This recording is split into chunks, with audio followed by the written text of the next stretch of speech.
Hi everyone, Amma Marfo here. I am the Community Engagement Coordinator for the NASPA Technology Knowledge Community, and I am coming to you today with our outgoing chair, Matt Brinton, as well as our incoming chair, Lisa Endersby, and we wanted to get together to talk to you a little bit about preparing for NASPA. It's coming up in just a couple days in New Orleans, so I wanted to give each of them just a second to introduce themselves and a little bit about what they're doing with the KC, and then we will get rolling. So Matt, we will start with you. Great, thanks, Amma. Hello, everybody. As Amma said, my name is Matt Brinton. I'm the outgoing chair of the TKC.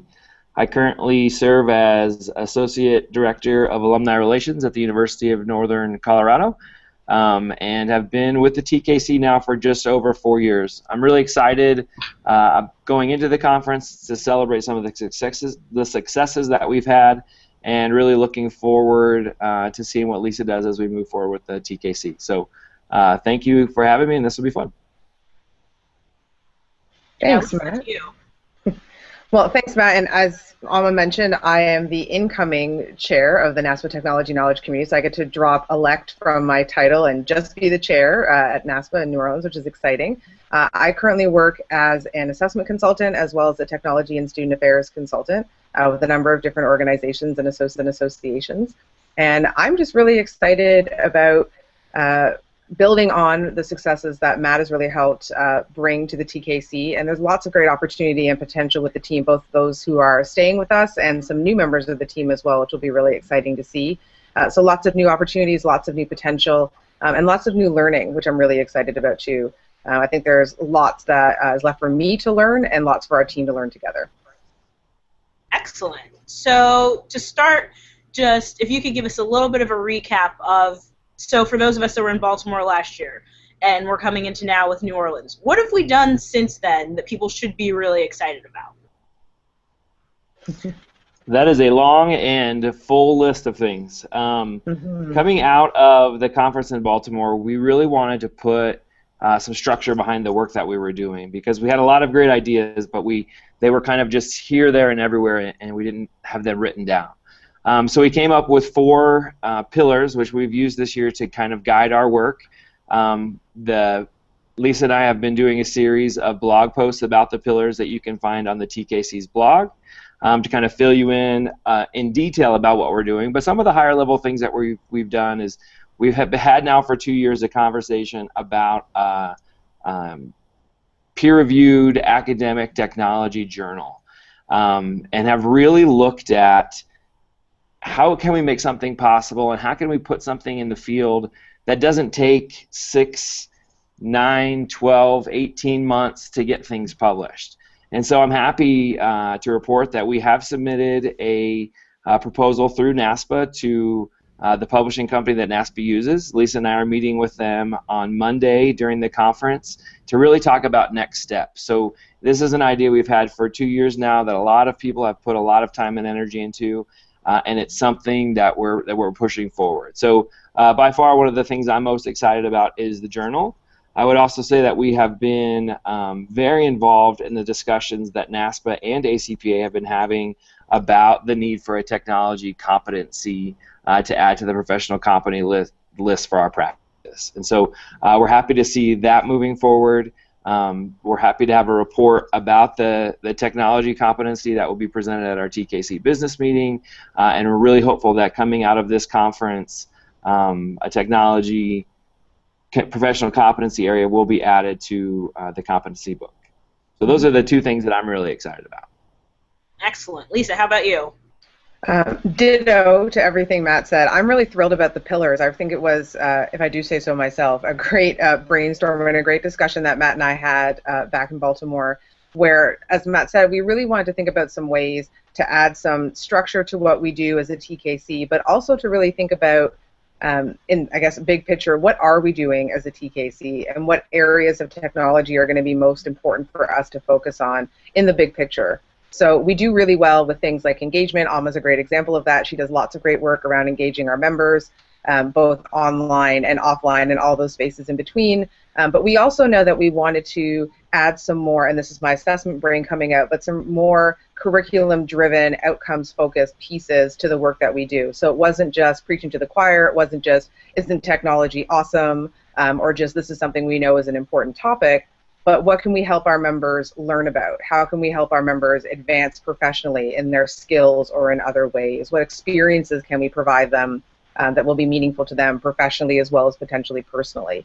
So really thrilled about the journal. As Matt said, it's a great opportunity for us to celebrate and showcase a lot of the good work that's being done in the field by a lot of our members and elsewhere. Really loving what we've been doing. Again, almost done some great work with webinars and other conversations. So for me, what's been really exciting is we've been able to celebrate and share a lot of the good work that's come out of our membership. So we have tons of connections with our members, and as well as people who may be not directly affiliated with the KC, but working with other KCs, who are researching, who are producing reports, who are sharing ideas and opinions, who are doing great programming related to technology. I should work on that word by the time we get to New Orleans. But so being able to celebrate and share that has been amazing. And in part with that, what also really has excited me is we launched and are going to be celebrating our inaugural TKC Awards. So we haven't had an award system before or an awards process before, and it's been great to be able to once again recognize that there is good work being done in our membership related to technology, both in terms of practice as well as scholarship and research. So we'll be celebrating our award recipients, and we also were able to really not just look at those 2 award recipients, but all of those people who nominated or self-nominated themselves for the award, and we got to spotlight some really great emerging practices and other research that's happening in the field. So we're really hoping that will continue into the next couple of years as well.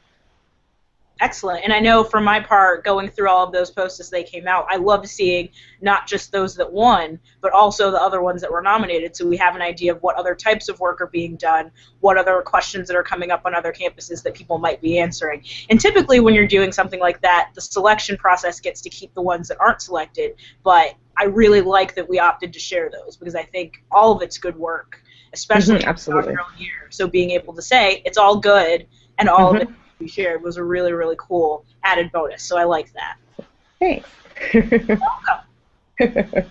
So let's move forward a couple days to when many of us will be in New Orleans. What sorts of offerings should we be looking out for at the conference from our knowledge community? Well, the big things from the knowledge community is we're able to sponsor 3 programs. We've put that all together, again, in a blog post that you can find. Also, if you download the guidebook app and use it for NASPA 15, one of the selections there will give you the full TKC programs thing that we put together. I think a couple things that we're really excited about and would love to have people join us for. Monday night at the KC Fair, as a service to all NASPA members, whether they be members of the TKC or not, we're bringing in a photographer who's going to set up a little studio in the corner of the space and take professional, high-quality headshots. So if you need a headshot to spruce up your digital profile, we're going to be able to have that for you there at the conference. And so that's going to be something that we're excited about offering to the members. And then I would say the next thing is on Tuesday evening at 5:30. Joining us for the NASPA TKC Awards and Business Meeting. So you'll get to see the award winners for this year. You also get to be a part of the conversation that we're having about what's next. We're only going to celebrate the success that we had coming out of Baltimore last year, but we're going to be looking into the future and seeing what's next for the TKC. And that is something that we believe strongly doesn't live in a bubble. That's not just Lisa nice sitting down and having conversations and then kind of plotting the course. We really want to see and hear from everyone that's involved and interested in technology, that wants to have a say in kind of where we go next. As a volunteer-driven organization, it's very important that all of the members feel like they can contribute to the goals and to where we're going. So I would say have a look out for that program guide that we put together. We highlighted some really great sessions that we went through the program and kind of determined. Also the ones that we're sponsoring, and it's just there's some really good stuff in that. Great. Lisa, anything to add? Definitely the business meeting. I'm really excited about my first turn at facilitating the business meeting, and we've been sending out we'll be sending out the agenda very shortly, along with a few other tidbits of information to our members about what to expect at the conference. We have an hour and a really full agenda, which is really exciting. So as Matt mentioned, we'll be getting some discussion and feedback about the competencies, including the technology competency. We'll be looking at our past successes and really celebrating those. We're going to have a special portion of the agenda where we're going to talk about and celebrate the award winners, and I'll be thanking the awards committee as well. And then, as Matt mentioned, really talking about next steps and moving forward. What I'm really thrilled about is that we're thinking in terms of not just our pillars and big picture, but we're thinking about projects as well.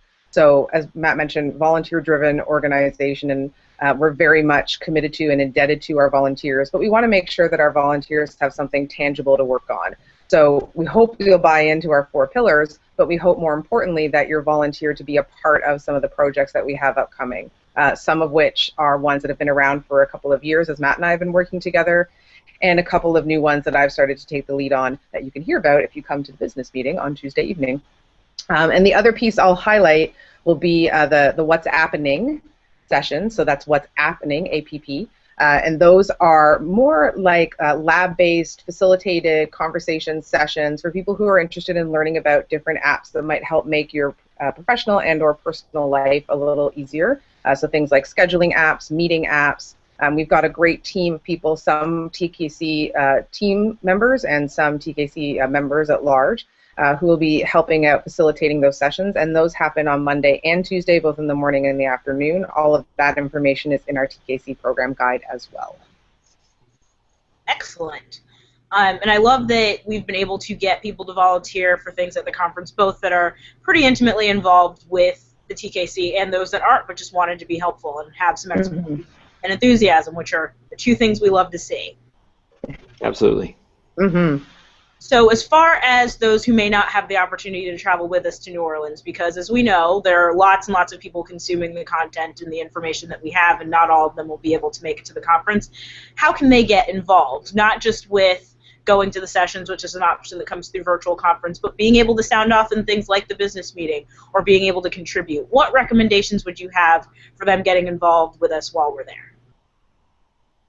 Sure, I think the best way to get involved with the overall conference, to be in and out of everything that's going on, is to engage and involved with the NASPA 15 hashtag and be a part of the back channel, because that is really a great opportunity to get some breadth and depth into what's going on, and through that, I even find being at the conference, through that I'm able to attend sessions, multiple sessions that are happening at the same time, because I'm able to keep up with what's going on. So I would encourage people to look and be engaged and involved there. As far as reaching out directly to the TKC, I would say that during the week, Twitter will be the best way to get in touch with us and to sound off on what's going on. Follow that account for sure, because from that account we'll be posting updates from the business meeting. It'll be an opportunity for you to kind of sound off on what's going on. And I also think that, we're putting together, Lisa and I, TKC members, the nearly 1,000 of us that there are around the NASPA world, and in that there's going to be a copy of our agenda, some quick things to know about if you're attending the conference, and a bunch of information for people that are there. But also, you'll have the agenda in your hands. You'll have it. You'll be able to look at it. So that will give you an opportunity. If something comes up and you're thinking about, well, I'd really like to say something about that, reach out to Lisa or I, and we will, on your behalf, have that conversation at the business meeting. We always want to hear from people. We want to know what's going on in your world and in your work, and stay connected that way. I'm trying to think. Is there anything other than that Matt chat? This is the problem with Matt going first. He takes everything that I was going to say, and then I have nothing left. I would say the hashtag for sure.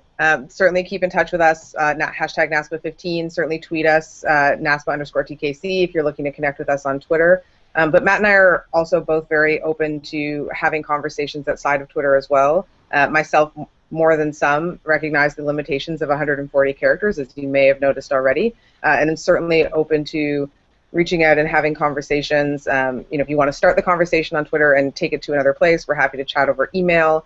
But at this stage, as Matt said, The biggest way for us that we want to get feedback is through the TKC business meeting. The agenda is really set up in a way that we're not just celebrating us and what we've done, but we're also reaching out to our membership to say, what do you want us to do next? We're not just volunteer driven, we're also member driven. So it's really important for us to get that feedback. So the agenda is a Google Doc, and we're certainly open to comments, questions, suggestions on that document. It's an open document for open conversation. So if there's anything that you see on there that you have questions about, or you're not sure what something means and you won't be able to attend, feel free to leave a comment in there, leave us a question. We will be responding to those. And then post-conference as well, we'll be sending up some follow-up emails just to say, here's what happened, here are some minutes, here's some things you might want to think about. There are going to be lots of really specific opportunities and ways to get involved coming out. So follow the conversation at NASPA, but then you'll see some ways to actually jump in and get involved once we're back from New Orleans.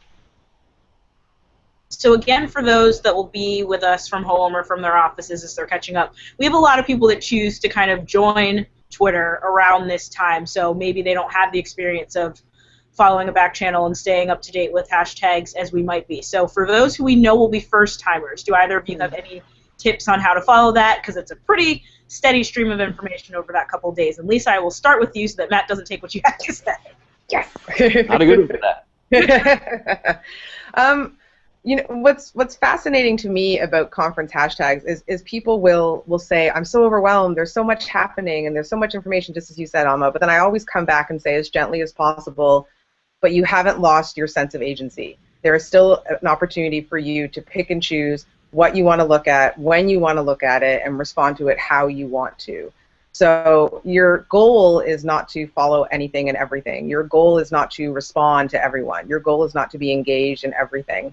So you'll get a great breadth of the conference experience. You'll see everything from really great questions being asked, really great information, and you'll also see people asking other people what their dinner plans are, which are difficult to engage in when you're not there. So you don't need to be involved with anything and everything on the hashtag, but my best piece of advice, especially when I was new to conference hashtags, was to respond to someone who said or asked something that resonated with me, normally following up with a question. So if someone, is tweeting from a session and they're saying something really cool about this new mobile app, you can always respond and say, that's really neat, tell me more about the session. I'd love to hear more about your thoughts on that session, for example, and begin the conversation. So it's basically a way to network, if you want to use that term, by beginning a conversation and not doing it from scratch. So instead of starting from that awkward, hi, I'm so-and-so, you must be so-and-so from wherever, it's, I see you're talking about this, it already looks like we have a common interest, I want to continue that conversation. Which is really nice for the person there as well, because they may leave a session after live tweeting it and then not know what to do with that information later. They might be particularly inspired, but then they get on the plane and go back to life and things take over. So it's nice and mutually beneficial for you to engage in that conversation. So don't feel like you're necessarily missing out if you tweet at one person and not 5 people. For me, it's really about that depth of conversation, but you have lots to choose from because there's going to be a lot happening. Great. Matt, I've got, she didn't take mine. I would say that if Twitter is, as often people do, Twitter's kind of compared to drinking from a fire hose. I would say that following a conference hashtag would be drinking from Niagara Falls, because there is just so much and it seems to never end. But I love what Lisa said about finding something that resonates with you. Just scan through it every now and then and look for people that are attending things that you are interested in, things that, as she said, resonate with you, and again, connect with those people, those folks to follow, because they're going to most likely be having a conference experience similar to something that you would enjoy. So they'll likely be going to the same types of sessions that you would. Look for people that are in the same type of work that you're in, or folks that you just have heard about that you know will be at the conference or that you run across. But don't be overwhelmed by it. Take it in pieces. Take it as you can. Watch out for the opening session, because it will be madness. With the flow. I mean, I think last year when I was facilitating the virtual conference last year, it was nonstop. I mean, so fast I thought we were going to break Twitter. It was fun. It was a lot of fun. But find things that resonate with you. Take it in bits and pieces. Check it when you can. Keep it on an app on your desktop. Keep it somewhere where you can just kind of flow through it as you're able, and you'll get a lot out of it. And just to follow up what Matt was saying too, the people who are live tweeting from the conference love it when you engage back with them, because as much as you may feel being at home that you're not a part of it, I have, and I know from experience, and colleagues of mine have talked about this too, even being at the conference can be just as equally overwhelming, and you can feel just as equally adrift in that fire hose or Niagara Falls of information. So being able to engage at any point, to be seen, to be heard in any way, whether you're at the conference or not, is extremely validating and exciting for a lot of us to have someone retweet us or to talk back, so we're not just tweeting out into the void and hoping something comes back. So your presence on the back channel, no matter where you are, is going to be validating and exciting for anybody you're talking to. So you will 99.9% of the time be welcomed into that conversation. So feel free to jump in at any time with any of your thoughts. This is meant to be an ongoing conversation. The only difference is where that person is tweeting from. I like that. Definitely. So if you're following us from home over the next few days, don't be afraid to jump in. We want to hear from you, and that's how conversations get bigger and get richer, and things that maybe aren't considered from all perspectives, that's where we get the new information to make it a rounder experience for everybody. Mm-hmm. Absolutely. So I think I want to end now with a question for each of you. So as you go through the conference experience from the beginning of it, as you're getting into wherever it is, to the actual session itself, to even afterwards after you go home, if you have to pick an application or a tool or something like that that helps you get through that process, what would you pick?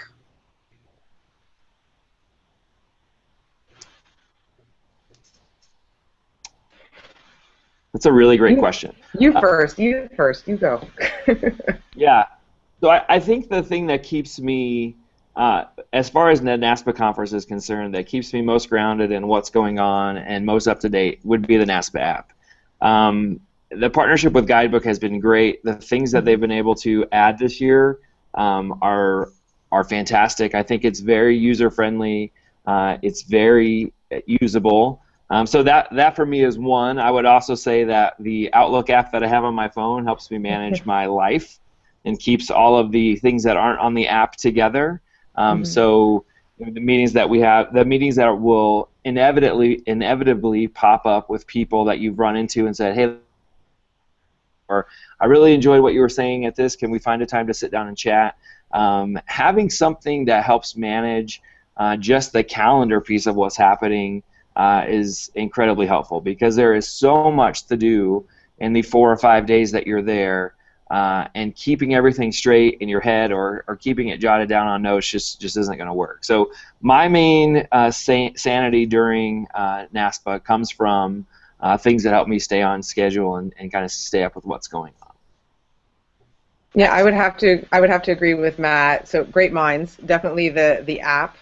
Guidebook's been fantastic, and it's been really cool to see all the sessions being updated and all the different meetings being put in there. And it's up every time you open it, it's being updated. So it's great to keep checking that, to see what new information is being put in. Certainly helpful that you can search for different sessions by different tracks, so you can really hone in on types of information you're looking for, different subject areas you're interested in.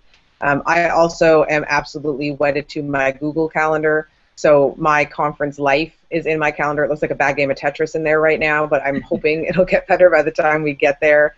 But again, just as Matt said, making time not just for sessions, but to sit down and have lunch with some of your favorite people, or to find space. Like, I will schedule into my calendar eat dinner, because that's kind of important at a conference. So I will schedule some self-care in there. And I'll be a little bit out of the box with this, but one of the favorite things I like about my phone during a conference is the off button, because I like turning off my phone sometimes, and I like sitting down and being present in some of those conference moments. Some of that's just because I'm Canadian and I'm trying to avoid roaming charges whenever possible. Sure. But it's also more because things like in the business meeting or when I'm sitting and having lunch with some of my favorite people, I want to be present in those moments. So I'm trying to be present at the conference as much as I can, so I'll turn my phone off, or I'll at least put it away, and not rely on looking at my calendar all the time or having to see what's happening on the hashtag. It's always funny when you're at the conference and people are so focused on the hashtag, but they're in the middle of the conference themselves. It's like, well, you could tweet about what's happening at the conference, or you could be happening at the conference. So something to be said about being present, which is also just something I'm working on in general, which is probably why I'm saying it out loud, hoping people will hold me accountable to it if they see me. But yeah, definitely just turning off your phone every once in a while, being present in the moment, but using the calendar to know what moments you need to be present in and where they're located. I like that, definitely. And I think there is that challenge to be present when sometimes you might feel like you have this responsibility to broadcast everything that's going on for the people that aren't there, but by the same token, some of those moments are for you, and some of them are a little bit more powerful when they are just yours. So other people, if it's not you, someone else will cover it, essentially guaranteed. Yeah. So it's not all on us. Someone That's will. right. And I would say for my own part, I really like Storify, and I've actually written about this for the TKC blog before. It helps me take Niagara Falls, take the fire hose, and kind of reduce it down to a manageable trickle on something that I need to focus on. And I think especially being the kind of person who likes to take things back to other people, it's not saying, it's on the hashtag, you can go find it, but saying, here are all the things that I collected from that session. It's really powerful for taking to my boss or my boss's boss and saying, here's something I want to try out. Here's what people were saying about it. Here are some of the questions that came up that you might be asking. Here's how other people responded to it. So I found it really helpful as a narrowing tool, and in some cases an assessment tool even for my own sessions to see what are people saying, what are they taking away from it, and how do we know what I was trying to convey was actually working? What did I miss? What questions should I try to follow up with later on? So it's a really powerful tool for using everything that was shared to answer a lot of questions. So I'll put in another plug for Storify because it's one of my favorites. Awesome. All right, so as we wrap up, any bits of wisdom for those getting ready for this weekend, be it those who are going to be there with us or those who will be following from home? Anything last minute you want to say? I would say for those of you coming, bring business cards, lots of them. There was a great conversation that we had, I think, on the SA Tech Chat last week or the week before, where people wanted to kind of get their social identity onto their business cards, and they're having issues where their offices or departments wouldn't let them reprint just to add those things.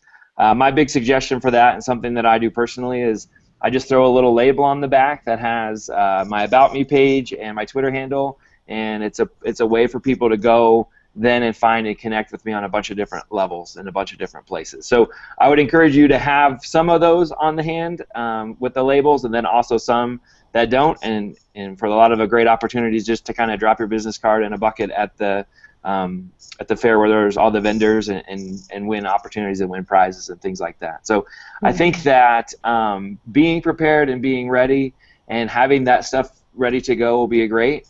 I would also say don't sit in the corner. Walk up to people and say hello. We work in one of the most friendly, outgoing, and dynamic fields that there are, and so you shouldn't be afraid to walk up and say hello to someone or sit next to someone at a session. Maybe it's easier there, but connect with people. This is a great opportunity to find other people that are doing what you do, collaborate with them, learn from them, teach them, and all of those types of things. So even if you're traveling to NASPA by yourself with no one else from your institution, I strongly encourage you to get out, meet people, say hello. It's as simple as sitting down next to someone at a conference session and starting up a conversation. This is a great opportunity to share your thoughts and what's going on in your world with others and get their feedback and their input and really work together to make our entire profession better. And I would say the last thing is to have fun. I mean, I know that we're there to work, and I know that we're there for serious reasons, but when you find those people, it's a great opportunity to go grab dinner, go have lunch. We're in a wonderful city with a lot of great opportunities, so really enjoy the conference experience, because the conference is so much more than just the sessions. It really is about getting re-energized in our work, feeling positive about the direction that we're going, and coming back to your campuses or to your lives in your offices ready to make that difference and take that next step for what's going on. So enjoy it, live it up, and have a great time. Great. Lisa? I'm trying to find a mic for you to drop, Matt. That was really great. I like that a lot. Ditto, absolutely, to everything that Matt said. I would probably add to that, and I've blogged about this a little bit from other conference experiences, but, conference FOMO, the fear of missing out, is so real and so unnecessary. I totally get that when you scroll through the hashtag or when you walk around, you feel like everyone is having a better conference experience than you. And I remember this from my very first NASPA conference where I walked in and I was by myself. I had a presenting partner, but I was in the situation Matt talked about, being the only person from my institution. And you walk in and you're just absolutely, it's another drink through the fire hose. You're absolutely overwhelmed by people and options and things to do, and then you see on the hashtag that other people had this great dinner at this great place and other people just attended this fantastic session, and you're standing in the middle of the convention center not even sure where room 306 is. So you can certainly feel like you're not having the ideal or the best conference experience because you're so busy paying attention to what other people are doing. So get rid of your case of the shoulds. I hate the word should when it comes to something like this. Get rid of that word entirely and just focus on what you're there for and why you're there. I think it was Becca Obergefell who talked about setting goals for your conference experience. And again, as an assessment geek, absolutely love that and totally ascribe to it. What are you there to learn? What are you looking to do? Are you looking to meet with people? Are there certain things that you want to get out of it that that will go back to your office? Are you really looking to network? Are you job hunting? And if you're job hunting, what sessions can you attend strategically to help you do that? What receptions will help you do that? So coming in with some goals made the conference be more about what I'm looking for as opposed to what I think I should be doing because other people are doing it. Everybody will experience the conference differently. Everyone has different markers for success. So go in knowing that you've got some things that you want to do and want to be a part of and go after those. And again, also to what Matt was saying, absolutely speak to anyone and everyone with your own level of comfort, of course, because Amma and I have had lots of conversations about the introvert conference experience and the extrovert conference experience. And that can look very different. So, have conversations and speak to people, but also recognize what makes sense to you. If it's one really deep conversation that you want to have today and that resonates with you, that's awesome. If you've met 10 people today and that's really resonating with you, that's awesome. Go with what serves you and what builds your energy rather than what's going to drain you and leave you less likely to enjoy the rest of your conference experience. But I will say the best conference experiences for me have not been sessions. They've been one-on-one conversations. They've been finding space in the convention center. Someone I just met turned into a great conversation. Later on, it became a consulting opportunity, or it became a great friendship, or it became an opportunity to be involved in the TKC. My story of becoming TKC chair is long and winding, and it started with having conversations at conferences, and it's mostly Matt's fault, but that's a whole other conversation. Yeah, absolutely. So, you never know where a conversation will lead, and I don't mean that from a make sure you talk to everybody because you might get something from them perspective, but I mean keep your options open, have those conversations, be open to new experiences, but do it in a way that feeds you and serves you, not in a way where you feel like I have to. Because you'll see people tweeting, I just met 15 different people today and I had these great conversations.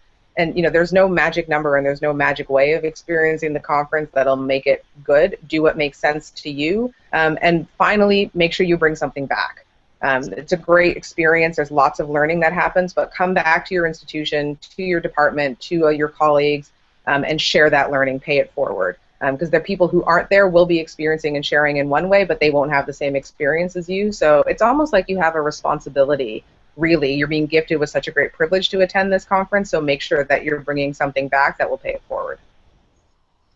I like that. And I think a lot of what you said is also true for those who would be following along from home, is that being in the conference experience as much as you can, knowing that it's going on, doesn't mean that that has to be your entire work day. Like, you're in your office doing things and being present in your own job, and the things that are going to be shared through the back channel and things that are going to be shown through virtual conference aren't going anywhere. So be sure to make your day a full experience too. Do those things that you have to do that you would be doing normally. Come back every now and again. You're not going anywhere. We're not going anywhere. It's all going to get there eventually. Exactly. Right. That's right. Yep. All right. Well, I want to thank you both for being here. Matt, thanks so much for everything that you've done to get the KC to where it is now. And Lisa, I look very forward to continuing to see what big projects are going to be picked up and what new processes we're going to have and how we're going to continue to make this a really strong community of people and resources for everybody that's going to be participating. Well, thanks, Amma, and special shout-outs to you. I mean, I don't know if we've mentioned this enough, and we haven't mentioned it publicly, but Amma has been doing some amazing work. All the pretty faces that you see on our TKC community engagement chats, all the hard work she's been doing on the Twitter chats, that is all Amma all the time. So special shout-outs to you, Amma. You've really helped keep the TKC members engaged, and we appreciate you for all the work you've been doing. Absolutely. I appreciate it, and I'll also throw an additional shout out to Nick Bates, who has been helping me out a little bit with that. He's done a lot of the questions for the chats, has helped me stay organized as we put everything together, so he has been invaluable. And I know that his name hasn't come up, so I'm going to say it. Nick Bates, thank you very much for everything that Thanks, Nick. Thanks, Nick. Yeah, we appreciate all your help. All right, so I will let you all go for now, but thank you again so much for being with us, and I hope all of you will join us in some form or fashion from New Orleans in just a few days. Awesome. See you soon, everybody. Thanks, Thank you.